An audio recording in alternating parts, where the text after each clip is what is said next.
ایک دفعہ پھر آپ کو خوش آمدید کہتے ہیں. بریک پہ جانے سے پہلے بات ہو رہی تھی مریم نواز شریف صاحبہ کی جو اپوائنٹمنٹ ہوئی تھی as chairperson prime minister's youth loan scheme. Aleem صاحب آپ کے مطابق آپ کا آرگومنٹ یہ ہے کہ اس اپوائنٹمنٹ کا میرٹ سے کوئی تعلق نہیں ہے اور یہ پرائم منسٹر کا پریروگیٹو ہے کہ وہ کسی کو بھی اپوائنٹ کر دیتے. لیکن آپ نے بریک سے پہلے کہا کہ اس کا ایک یہ پہلو بھی ہے کہ ان کو کیوں نہیں لینی چاہیے تھی یہ پوزیشن. وہ کیا ہے, کیوں نہیں لینی چاہیے تھی؟ دیکھیے, بے نظیر بھٹو صاحبہ نے اپنے نام پہ بے نظیر انکم سپورٹ پروگرام بنایا. نہیں مطلب ان کی آصف زرداری صاحب کی حکومت میں بے نظیر صاحبہ شہید ہو گئی. نہیں, بے نظیر صاحبہ پہلی دفعہ جب آئی تھی نا اس وقت یہ چل رہا ہے یہ پروگرام. اچھا, ہاں, یہ پروگرام کافی پرانا ہے. اس وقت محترمہ نے فرزانہ راجہ, مجھے جہاں تک فرزانہ راجہ تو پتہ نہیں, فرزانہ راجہ تو اس دور میں تھی. اس دور میں تھی. فرزانہ راجہ کو زرداری صاحب نے, چلے بے نظیر انکم سپورٹ پروگرام فرزانہ راجہ کو انہوں نے لگایا. فرزانہ راجہ کا کوئی تعلق زرداری صاحب کے ساتھ ذاتی نہیں تھا. کوئی رشتہ داری نہیں تھی. کوئی رشتہ داری تھی, نہ کوئی ذاتی تعلق تھا. 50 سے 60 ارب روپے ہر سال اس بے نظیر انکم سپورٹ پروگرام کے ذریعے ڈسٹریبیوٹ کیے جاتے تھے. ٹھیک, الزام لگے. کس قسم کے الزام لگے؟ کہ پہلا الزام تو یہ لگا کہ پیپلز پارٹی کے جو سپورٹرز ہیں ان کو ان حلقوں میں یا ان لوگوں کو دیے جا رہے ہیں. پھر فرزانہ راجہ صاحبہ نے کلیئر کیا کہ ایسی بات نہیں ہے, ہم ساری جگہ پہ جہاں غربت ہے اسپیشلی ان علاقوں میں ہم دے رہے ہیں. Across the board especially southern Punjab کی بات تھی. مگر کیونکہ وہ غریب بھی علاقہ ہے, پیپلز پارٹی کو بھی ووٹ دیتے ہیں, مگر وہاں تو وہ دونوں یہ ایشو بن گیا تھا کہ بھئی یہ پیپل پارٹی سپورٹر ہے, آپ ادھر کیوں دے رہے ہیں, مگر وہ غریب تھے تو ان کو دینا ہی دینا تھا. اور بھی الزام لگے. پھر ورلڈ بینک کی رپورٹ میں آیا, اس کو کلیئر کیا گیا. آج تک اس کے اوپر انگلی اٹھائی جاتی ہے کہ اس پہ گھپلے ہوئے, یہ ہوا وہ ہوا.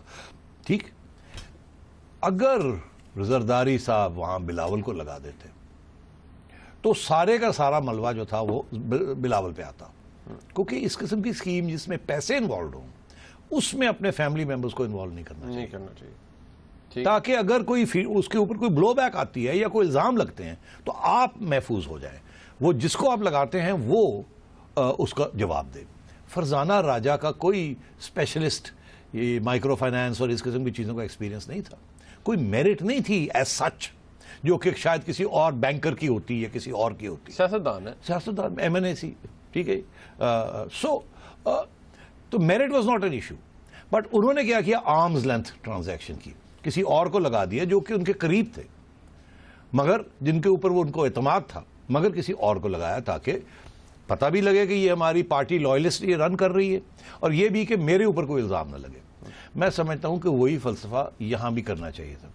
اگر میاں صاحب مریم کو نہ لگاتے اور کسی اور کو لگا دیتے جو کہ ان کے قریب ہیں, ان کے ساتھی ہیں, جن کو آئیڈینٹیفائی کیا جاتا ہے پرائم منسٹر کے ساتھ, خواجہ صاحب ہیں, پر سب کو پتہ ہے بڑے قریب ہیں, اور بھی ان کے پیارے ہیں, 5 پیارے ہیں, کسی اور کو آپ کر دیتے, merit would never have been an issue, اور یہ ایشو نہ بنتا. اور اگر ایم این اے یا ایم پی اے کو کرتے کسی کو تو اور بھی بہتر, بیکاز آفٹر آل پارلیمنٹیرین کا ہونا ایک اس قسم کی چیز کے اوپر is far more impressive and important than a non parliamentarian. تو اس لیے میں یہ سمجھتا ہوں کہ صرف اپنے آپ کو پروٹیکٹ کرنے کے لیے بہتر ہی ہوتا کہ فیملی ممبر کو نہ لگاتے. امپریشن اس سے, کیونکہ دیکھیے میں آپ کو بتا رہا ہوں ابھی بھی انگلیاں شروع ہو گئی ہیں, لوگ ایسی باتیں دشمن کر رہے ہیں کہ جی وہ تو آپ کو پتا ہے جی کہ وہ جو لون ہے, لون سکیم میں سے فلانے کو لون دے دیا گیا, حالانکہ وہ اس کے رولز اینڈ ریگولیشنز ایسے ہیں کہ ایسے ہو ہی نہیں سکتا. پورا نیشنل بینک کی ٹاپ مینجمنٹ, اور اگر وہ تو اتنا بڑا سکینڈل ہو, مگر باتیں ابھی بھی دشمن جو ہیں وہ باتیں بناتے ہیں نا کہ جی فلانے پیپلز پارٹی نون لیگ کے فلانے کو دے دیا لون دے دیا, یہ ووٹ خرید رہے ہیں, یہ کر رہے ہیں, وہ کر, یہ چیزیں شروع ہو جاتی ہیں. تو میں یہ سمجھتا ہوں کہ یہ سوچنا چاہیے تھا, مگر میرا خیال ہے ان کی نیت صاف تھی, انہوں نے سوچا کہ نہیں ہم نے تو ایسا کام نہیں کرنا, تو اس لیے ایک ہمیں مائلیج بھی چاہیے, سیاسی مائلیج چاہیے اس سے. تو مریم جو ہے وہ تھوڑی بہت سیکھ بھی جائیں گی, she has a good presence وغیرہ, یہ سوچ کے انہوں نے کر دیا. تو اب اچھا کیا انہوں نے کہ ان کو ودرا کر لیا, انہوں نے خود ہی اپنے آپ کو ودرا کر لیا. اور جو جج صاحب تھے اور جو ان کا موڈ دیکھ کے کہ یہ اب میرٹ کی طرف جا رہے ہیں, حالانکہ ایشو میرٹ کا نہیں ہے, جج صاحب نے یہ بھی کہا نیپوٹزم، یہ بھی ایشو نیپوٹزم. نیپوٹزم کیا ہوتی ہے؟ نیپوٹزم ہوتی ہے کہ اپنے دوستوں کو، یاروں کو نوازنا، اور اس سے لگتا ایسے ہے کہ آپ کوئی غلط کام کر رہے ہیں، کیونکہ نیپوٹزم جو ہے وہ کسی جگہ پہ پسند نہیں کی جاتی، حالانکہ میریٹڈ بھی ہو تو نیپوٹزم پسند نہیں کی جاتی. تو میرا خیال ہے کہ عام پبلک میں یہ ایک تاثر تھا کہ یہ نہیں ٹھیک ہوا اور نہیں ہونا چاہیے تھا، اور اس لیے مریم نے بھی اپنے آپ کو وڈرا کر لیا، اور میں سمجھتا ہوں بہت اچھا فیصلہ. کورٹ نے بھی کہا جی دانشمندانہ فیصلہ ہے، تو یہ بہت اچھا ہو گیا. یہ نہ ہوتا کہ مریم کے اوپر کوئی داغ لگ جاتا، مطلب اس حوالے سے کہ آپ نے very pure sort of person, اور ان کے اوپر داغ واغ نہیں لگنا چاہیے. اینڈ اور پرائم منسٹر نے اچھا فیصلہ کیا. آج جو سپریم کورٹ آف پاکستان ہو کہ آپ کو یاد ہے صاحب، یہ اسلام آباد ہائی کورٹ میں جب یہ چیلنج ہوئی تھی ان کی، اسلام آباد میں بھی چیلنج ہوئی تھی، تو وہاں پر آرگومنٹ جو دیا گیا تھا وہ یہ تھا کہ جی سپریم کورٹ آف پاکستان کا 2013 کا ایک فیصلہ ہے جناب افتخار چودھری صاحب کے وقت کا، جس میں انہوں نے یہ کہا تھا کہ حکومت پاکستان جتنی بھی کی اپوائنٹمنٹس کرنی ہے سرکاری اداروں میں، اس طرح کی پبلک سیکٹر کارپوریشنز کے اندر، وہاں پر ایک پبلک کمیشن کے تحت یہ اپوائنٹمنٹ کر سکتے ہیں اور ویسے نہیں. اس اپوائنٹمنٹ کو، مریم نواز شریف صاحبہ کی اپوائنٹمنٹ کو چیلنج کرتے ہوئے ایک گراؤنڈ یہ بھی لیا گیا کہ اس پروسیجر کو فالو نہیں کیا گیا. آج سپریم کورٹ آف پاکستان نے اس حوالے سے بڑا اہم فیصلہ دیا. جی ہاں، وہ فیصلہ یہ ہے کہ وہ جو پہلا فیصلہ تھا سپریم کورٹ کا، کہ سپریم کورٹ نے حکم دیا تھا کہ ایک کمیشن بنائی جائے جو کہ ساری پبلک سیکٹر اپوائنٹمنٹس کے جو کینڈیڈیٹس ہیں وہ وہاں اپلائی کریں، ان کی انٹرویوز ہوں، اور جو بہتر ہو وہ کمیشن فیصلہ کرے. اور in compliance of that order Mian صاحب had set up a commission of 3 eminent people. And مگر اس سے قبل اور اس کے بعد بھی ہائی کورٹ اسلام آباد نے کافی لوگوں کو ناک آؤٹ کیا. ایک دو مطلب M D P T V کو ناک آؤٹ کرنے کی کوشش کی گئی کہ آپ نے، حالانکہ وہ اس کمیشن کے ذریعے آئے تھے، مگر وہاں بھی کسی نے کہا کہ جو کسی اور کو ہونا چاہیے تھا نہیں ہونا چاہیے تھا. اسلام آباد ہائی کورٹ نے وہاں بھی انٹرفیئرنس کی، پھر سپریم کورٹ نے جا کے ریلیف دی کہ نہیں صحیح ہوا ہے، and so on and so forth. اور بھی تھے، M D P T V تھا اس سے پہلے، اور پھر اس کے بعد نادرا کا، اور یہ وہ پیمرا، یہ ساری چیزیں چلتی رہیں جہاں لوگوں نے چیلنج کیا کہ صحیح لوگوں کو نہیں لگایا گیا، میریٹڈ لوگوں کو نہیں لگایا گیا، اور عدالتیں جو تھی ہائی کورٹ لیول پہ وہ ناک آؤٹ کر رہی تھی. اور اس سے ایسے لگ رہا تھا کہ پرائم منسٹر کے جو ایگزیکٹو پاورز ہیں، ٹرائیکاٹمی آف پاورز جو کانسٹیٹیوشن میں لکھا ہوا ہے کہ لیجسلیچر، جوڈیشری اینڈ ایگزیکٹو، یہ جو ہے پرائم منسٹر کے پاس کم ہو رہے ہیں، پارلیمنٹ کے پاس کم ہو رہے ہیں، اور جوڈیشری کے پاس زیادہ بڑھ رہے ہیں. میں سمجھتا ہوں یہ جو آج ججمنٹ آئی ہے یہ بہت اہم ہے. اس نے وہ ٹرائیکاٹمی ریسٹور کر دی ہے، اس کمیشن کی چھٹی کرا دی ہے کہ اس کی ضرورت نہیں ہے. یہ پرائم منسٹر کا حق ہے، جس کو وہ لگانا چاہے لگائے. البتہ یہ ضرور آپ کا حق ہے کہ آپ اس کو چیلنج کر سکتے ہیں، اور اگر آپ یہ پروف کر دیں کہ نیپوٹزم ہوئی ہے یا ادر ریاست کو نقصان ہو رہا ہے اس اپوائنٹمنٹ کے ساتھ، تو وہ بالکل ٹرانسپیرنسی نہیں ہے، یہ جو بھی ہے. مگر ایگزیکٹو کا حق ہے یہ کہ لوگوں کو کہاں لگانا کہاں نہیں لگانا. اور یہ عدالت یہ نہیں کہہ سکتی کس کو لگائیں کس کو نہ لگائیں in terms of a commission, وہ ختم ہو گئی. اور میں سمجھتا ہوں یہ بہت اچھا فیصلہ ہے. اور یہ جو یہاں بھی مریم نواز شریف کے کیس میں بھی یہ جو آرگیو کیا گیا وہ بھی آرگیومنٹ صحیح نہیں تھا، اور وہ آج سپریم کورٹ نے اس کو ناک آؤٹ کر دیا. اب بات یہ ہے کہ یہ انٹرسٹنگ ہے کہ اس وقت کے چیف جسٹس کا فیصلہ تھا 2013 میں، افتخار چودھری صاحب کے آخری فیصلوں میں سے ایک فیصلہ تھا، اور اب یہ آج بھی اس بینچ پہ کو ہیڈ کر رہے تھے چیف جسٹس ناصر الملک صاحب. تو میرے خیال میں 2 پوائنٹس آف ویو ہاں بالکل بڑے کلیئر. وہ اس وقت بہت ہائی پروفائل انٹرونشنسٹ پالیسیز تھی جس میں چیف جسٹس افتخار محمد چودھری صاحب ایگزیکٹو کے پاورز اور پارلیمنٹ کے پاس کو اپنے پاس لانا چاہ رہے تھے. اور اس کے ساتھ بہت سے پرابلمز ہو گئے تھے، کیونکہ وہ اگر آپ 1-2 ممبر بینچ جو ہے وہ پارلیمنٹ سے بھی، یا 3 ممبر بینچ جو ہے یا chief justice of Pakistan parliament سے بھی زیادہ پاورفل ہے، تو بڑا مسئلہ بن جاتا ہے، وہ ٹرائیکاٹمی نہیں رہتی.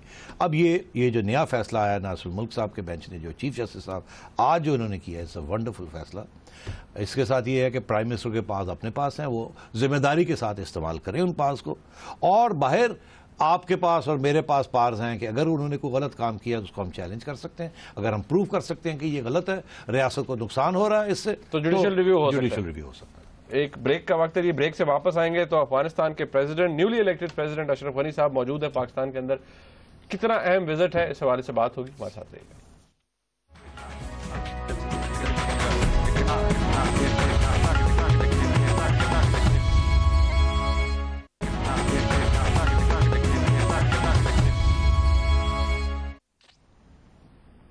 آپ کو ایک دفعہ پھر خوش آمدید کہتے ہیں آپس کی بات میں. افغانستان کے نیولی یعنی کہ نو منتخب پریزیڈنٹ پاکستان میں موجود ہیں اشرف غنی صاحب، اور اپنے کیبنٹ کے ارکان کے ساتھ یہاں تشریف لائے ہیں 2 روزہ آفیشل دورے پر. رجب صاحب، میں نے پہلے بھی کہا کرزئی صاحب تو بڑی دفعہ آئے گئے، وہی الزام تراشی، وہ لڑائیاں، وہ یہ وہ، بلکہ ان کو تو دیکھ کے لگتا تھا ان کو فوراً وہ الزامات یاد آ رہے تھے پاکستان کے خلاف. اشرف غنی صاحب کا جو دورہ ہے یہ yet another visit by yet another president یا کوئی خاص بات اس میں؟ نہیں، یہ بالکل خاص بات ہے. اچھا، اس کے بہت سی وجوہات ہیں. پہلی بات تو یہ ہے کہ کرزئی صاحب جو تھے وہ ان کا پاکستان کی اسٹیبلشمنٹ کے ساتھ بڑے مسائل تھے، اور ان کا جو فلسفہ یہ تھا کہ امریکہ کے ساتھ اور ہندوستان کے ساتھ مل کے وہ ریاست افغانستان کی بنانا چاہتے تھے، جس کا جو پاکستان کے ذریعے کے لیے نان فرینڈلی ریاست بنانا چاہ رہے تھے. تو وہ اس لیے پاکستان کے ساتھ ان کے تعلقات خراب رہے تھرو آؤٹ. پاکستان نے ان کی بات نہیں مانی، ان کو جو ان کا مقصد تھا ان کو پورا نہیں ہونے دیا. اشرف غنی صاحب جو ہیں بڑے ڈائنامک شخص ہیں، بہت ہی ذہین شخص ہیں، پروفیشنل ہیں، اور ان کی ایکیڈیمک ٹریننگ ہے anthropology. He is a P H D in anthropology and a political scientist. تو مطلب ہے زمین آسمان کا فرق ہے ان میں اور کرزئی صاحب. ان کا جو اپروچ ہے ٹورڈز افغانستان وہ بالکل مختلف ہے کرزئی صاحب سے. انہوں نے سب سے پہلے تو یہ کیا کہ جب یہ پریزیڈنسی کا مسئلہ چل رہا تھا تو انہوں نے عبداللہ جو کہ یہ ایک پشتون ہیں، عبداللہ جو ہیں وہ تاجک ہیں، اور یہ میجورٹی مائنورٹی مسئلہ چلتا رہتا تھا جس کے ساتھ سٹیبلٹی نہیں آتی تھی گورنمنٹ کے اندر. انہوں نے سب سے پہلے تو یہ کیا کہ اندرونی سٹیبلٹی قائم کرنے کے لیے انہوں نے یہ فیصلہ کیا کہ ٹھیک ہے میں جیت گیا ہوں، میں پریزیڈنٹ بنتا ہوں، تم چیف ایگزیکٹو تمہیں بنا دیتے ہیں. مطلب عبداللہ پاور شیئر کیا، پاور شیئرنگ کر دی پہلے ہی، ایک ارینجمنٹ کر لیا جس کے ساتھ ان کو نیوٹرلائز کر دیا، جو کہ بڑا سورس آف انسٹیبلٹی ہوتی تھی پہلے. دوسری بات یہ کہ رشید دوستم صاحب جو کہ ازبیک ہیں، وار لارڈ ہیں نارتھ میں، ان کے ساتھ بھی کرزئی کے پرابلم چلتے رہتے تھے، ہر ایک کے پرابلم چلتے رہتے تھے. ان کو بھی کوآپٹ کر لیا اور ان کو وائس پریزیڈنٹ بنا دیا. تو پہلے تو انہوں نے انٹرنل سٹچنگ اپ کی ہے جو کہ کرزئی صاحب سے نہ کرنا چاہتے تھے، نہ ہو رہی تھی. انہوں نے اپنے مین کنٹینڈرز فار پاور جو ان کو سٹچ اپ کر لیا، ایک یونٹی گورنمنٹ بنا لی ود امریکن بیکنگ. یہ بہت امپورٹنٹ. دوسری بات یہ، اور یہ اس سے بھی زیادہ امپورٹنٹ ہے، کہ انہیں ایک بات کا احساس ہو گیا کہ جب تک پاکستان کے ساتھ اچھے تعلقات نہیں ہوں گے اس وقت تک افغانستان کے اندر امن نہیں آئے گا. اور کرزئی صاحب کا سب سے بڑی غلطی یہ تھی. اس لیے غنی صاحب نے یہ فیصلہ کیا ہے کہ ہندوستان کے ساتھ نہیں، پاکستان کے ساتھ بہتر تعلقات کرنا بڑا ضروری ہے، اور پاکستان کے جو خدشات ہیں جس کی وجہ سے پاکستان کرزئی کو نہیں سپورٹ کرتے تھے اور امریکن پالیسیز کو نہیں سپورٹ کرتے تھے، ان کو دور کرنا اور اعتماد پھر سے بنانا ہے، کیونکہ اعتماد بالکل نہیں ہے between the Afghan leadership and the Pakistani national security establishment. اس کو نئے سرے سے شروع کرنا، یہ بہت امپورٹنٹ. اور تیسری چیز یہ ایک پیراڈائم شفٹ ہے، بالکل جسے کہتے ہیں 180 ڈگری چینج. اور تیسری چیز یہ کہ انہیں یہ احساس ہے کہ امریکہ کا رول اب ختم ہو رہا ہے، یا ختم ہو گیا ہے یا ختم ہو رہا ہے، اور اگر اس کو زیادہ بھی بڑھانا نہیں چاہیے کیونکہ وہاں بہت ہاسٹیلٹی ہے to America, American aid, American assessment. China کی طرف انہوں نے گئے. سب سے پہلی ٹرپ ان کی یہ ہے کہ وہ چائنا گئے. انہیں احساس ہو گیا کہ چائنا اور پاکستان کی دوستی ایسے ہے. ہاں بالکل، بہت تو بہتر یہ ہے کہ ہم چائنا کے ساتھ بات کریں جس کے 2 فائدے ہو سکتے ہیں. ایک تو چائنا بہت بڑی انویسٹمنٹس پاکستان میں کر رہا ہے. چائنا بہت بڑی انویسٹمنٹس افغانستان میں بھی کرنا چاہ رہا تھا مگر ہو نہیں پا رہی تھی انسٹیبلٹی کی وجہ سے. وہاں جو مائننگ ڈپازٹس ہیں لیتھیم کی and others over trillions of dollars کی، وہ سارے افغانستان کو ٹرانسفارم کر سکتی ہیں، ایسے جیسے سعودی عربیہ کو تیل مل گیا. تو چائنا نے ایکسپریس کیا تھا انٹرسٹ کہ ہم آنا چاہتے ہیں، مگر سب سے پہلے وہاں سٹیبلٹی چاہیے. اسی طریقے کے ساتھ ترکمانستان سے پائپ لائنز جانی ہیں ٹو پاکستان اینڈ انڈیا، وہ بھی سٹیبلٹی کے باہر نہیں ہو سکتی. Ghani is an anthropologist, economist, political scientist. انہیں پتا ہے کہ ٹرانسفارمیشن ریاست بنتی ہے جب سب کے ہاں خوشحالی ہو، اور وہ فارن انویسٹمنٹ سے بنتی ہے، وہ لونز کے ذریعے نہیں بنتی. جو کہ کرزئی کی ایٹیٹیوڈ تھی، امریکنوں سے $10 ارب ہر سال گرانٹ اور لون لے لینے اور کچھ سارا ہی کھا جانا اور عوام کے اوپر کچھ نہیں خرچ کرنا. تو یہ جو پیراڈائم چینج آیا ہے غنی صاحب کے آنے کے ساتھ، ڈومیسٹک یونٹی وہ کریٹ کرنے کی کوشش کی انہوں نے تاکہ آگے بڑھ سکے، پاور شیئرنگ. دوسرا یہ معیشت کے اوپر اور فوکس کیا، جس کے ساتھ چائنا کے ساتھ اگریمنٹس کی. سب سے پہلے trip China billions of dollars, $30 billion کی اگریمنٹس کر کے آئے ہیں، یوز کر کے آئے ہیں کہ وہ اگلے 5 سال 10 سال میں چائنا نے آ کے ایکسپلوریشنز کرنی. اور تیسری چیز کہ چائنا کو پرسویڈ کیا ہے کہ آپ پاکستان اور افغانستان کی کوئی ٹرائی لیٹرل کمیشن بنا لیں to deal with security issues. اچھا. اور کیونکہ چائنا کا بھی انٹرسٹ ہے، چائنا پریشان ہے کہ ہمارے یہاں وزیرستان میں سنکیانگ سے لوگ آئے ہوئے ہیں جو ٹریننگ کر رہے ہیں، جا کے وہاں گڑبڑ کرتے ہیں اسلامک ریڈیکلز، وہی تو وہ بھی طالبان کے ساتھ ملے ہوئے. سو انہوں نے چائنا کو انوالو کیا ہے both in economic development and in diplomacy, کیونکہ انہیں پتا ہے پاکستان کے ساتھ گرڈ ہے چائنا کی. سعودی عربیہ بھی ہوئے ہیں، سیکنڈ ٹرپ ہوسٹ سعودی عربیہ، وہاں بھی انہوں نے یہی بات کی ہے کہ ہم اپنا رخ چینج کر رہے ہیں، پاکستان کو اب ہمارے ساتھ بٹھائیں. یہاں سے بھی ایک بہت بڑی تبدیلی آئی جس کی وجہ سے یہ ٹرپ اور بھی اہم ہے. جنرل کیانی جاتے جاتے کہہ گئے تھے کہ ہندوستان سے وہ خطرہ نہیں ہے جو ہمیں طالبان سے خطرہ ہے، انٹرنل انیمی، اور وہ آپریشن تو لانچ نہ کر پائے مگر جنرل رحیل نے آ کے آپریشن کر دی. اور جنرل اینڈرسن جو ہیں، جو کہ اس وقت ISAF international security assistance force جو ہے افغانستان میں ہے، ان کا بیان آ گیا ہے کہ پاکستان کا یہ جو آپریشن ہے ضرب عزم، اس نے صرف پاکستانی طالبان نہیں، افغان طالبان کے جو سینکچوریز ہے اس کو بھی ڈسرپٹ کیا ہے، ان کی کیپیبلٹی کو ریڈیوس کیا. تو یہ بہت بڑا سگنل ہے ٹو افغانستان کہ ہم آپ کے ساتھ تعاون کرنا چاہتے ہیں. ہمیں خدشہ تھا پہلے کہ آپ کی جو پہلے حکومتیں رہی ہیں وہ ایک ایسا افغانستان بنانا چاہتے تھے جو کہ hostile to Pakistan, friendly Pakistan نہیں چاہتا، پاکستان کے ساتھ دوستی نہیں کرنا چاہتا تھا، اور وہ سمجھتا تھا کہ امریکہ اور انڈیا کے ساتھ بنا سکتے ہیں. ہماری طرف آئیں، ہم آپ کے ساتھ ہیں، آپ ہندوستان کو چھوڑ دیں.